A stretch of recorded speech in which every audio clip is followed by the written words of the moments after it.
वो कमरा नंबर 302। अगर आप कभी किसी अनजान शहर में अकेले रात बिताने का फैसला करें तो एक बात जरूर याद रखना, होटल का नाम नहीं, कमरे का नंबर देखना। क्योंकि कुछ कमरे सिर्फ ईंट और दीवारें नहीं होते, कुछ कमरे जिंदा होते हैं। उस रात घड़ी में 11:45 हो रहे थे।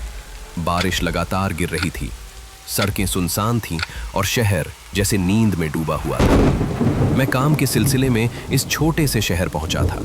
हर होटल भरा हुआ था, बस एक जगह बची थी, होटल शारदा पैलेस।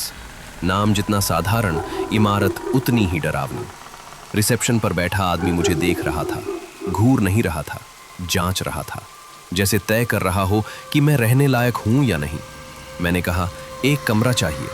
वो कुछ सेकंड चुप रहा, फिर बोला, एक ही कमरा खाली है सर।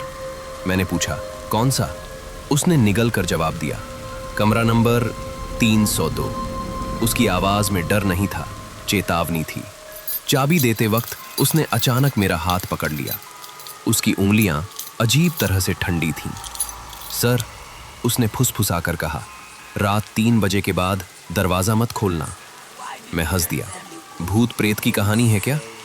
वो नहीं हंसा।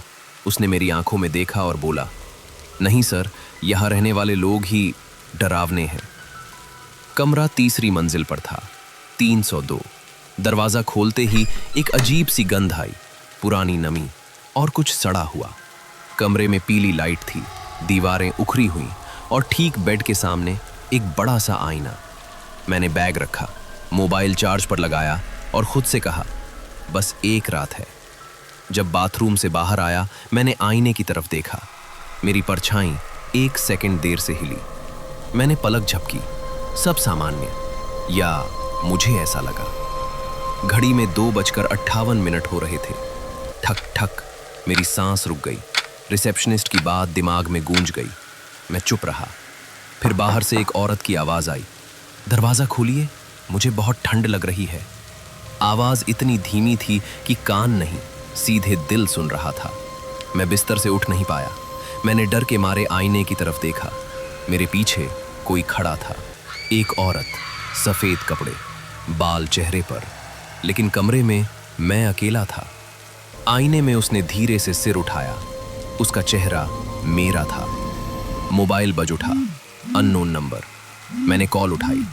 दूसरी तरफ मेरी ही आवाज थी, लेकिन ठंडी, मरी हुई। अगर तुम ये सुन रहे हो तो वो कमरे के अंदर आ चुका है। मेरी सांसें तेज हो गईं। आईने की तरफ मत देखना। लेकिन मैं देख चुका था। आईने पर खून जैसे अक्षर उभरने लगे। 302 बराबर 3 लोग, 0 जिंदा, 2 आत्माएं। दरवाजा अपने आप खुला। बाहर खड़ा था वही रिसेप्शनिस्ट।